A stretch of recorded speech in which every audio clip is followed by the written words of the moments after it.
ಈಗ ನೀವು ಜೀವನ ಸಾಗ್ಸಕ್ಕೆ ನಿಮ್ಗೆ ಇಷ್ಟವಾದದ್ದು ಏನೇನ್ ಬಿಟ್ಟಿದ್ದೀರಾ? ಏನೂ ಬಿಟ್ಟಿಲ್ಲ. ಯಾಕಂದ್ರೆ ನಿರಂಜನ್ ಅಂತ ಗಂಡ ಪಡೆಯೋದಕ್ಕೆ ಪುಣ್ಯ ಮಾಡಿದೀನಿ. ನನ್ನ ಇಷ್ಟಗಳನ್ನ ಅವ್ನು ಯಾವತ್ತೂ ಬೇಡ ಅಂತ ಅಂದೇ ಇಲ್ಲ.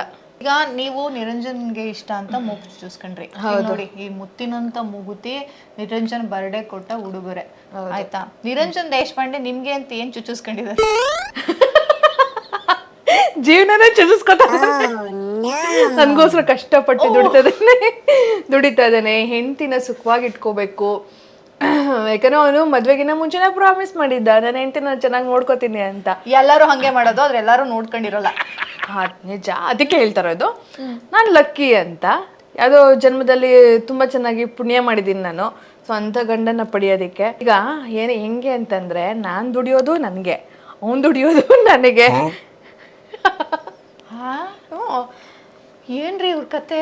ನಿರಂಜನ್ ಅಷ್ಟು ದುಡಿತಿರೋದಲ್ಲ ನಿಮ್ಗೆ? ಹೌದು, ಮತ್ತೆ ನಾನೇ ತಾನೇ ಹೆಂಡ್ತಿ. ಶಾಪಿಂಗ್ ಕರ್ಕೊಂಡೋದ್ರೆ ಎಷ್ಟು ಖರ್ಚು ಮಾಡಿಸ್ತಾರೆ? ಅದು ಹಂಗೆ ಡಿಪೆಂಡ್ಸ್ ಆನ್. ಅದು 1 ಲಕ್ಷನೂ ಆಗಿದೆ? ಇಲ್ಲ ಅಷ್ಟೊಂದೆಲ್ಲ ಮಾಡಿದ್ದೆ. ಬಂಗಾರ ಎಲ್ಲ ತಗೊಂಡು? ಬಂಗಾರ ಆಕ್ಚುಲಿ ಮುಂಚೆ ಆಸೆ ಇತ್ತು ಆಯ್ತಾ. ಬಟ್ ಆಮೇಲೆ ಇವ್ನು ಕಟ್ಕೊಂಡಿದ್ದಾದ್ಮೇಲೆ ಒಂದ್ ಸ್ವಲ್ಪ ಚಿನ್ನದ ಬಗ್ಗೆ ವ್ಯಾಮೋಹ ಕಮ್ಮಿ ಆಯ್ತು ಆಯ್ತಾ. ಎಷ್ಟು ಬದಲು ಮಾಡಿದೀರಪ್ಪ ಹೆಂಡತಿನ ನಿರಂಜನ್ ದೇಶಪಾಂಡೆ. ಯಾವ ದಾರಿಗೆ ತಂದಿದ್ದೀರಾ ಅಂತಂದ್ರೆ ಚಿನ್ನದ ಆಸೆ ವ್ಯಾಮೋಹನೇ ಬಿಟ್ಸ್ಬಿಟ್ಟಿದಿರಲ್ಲ.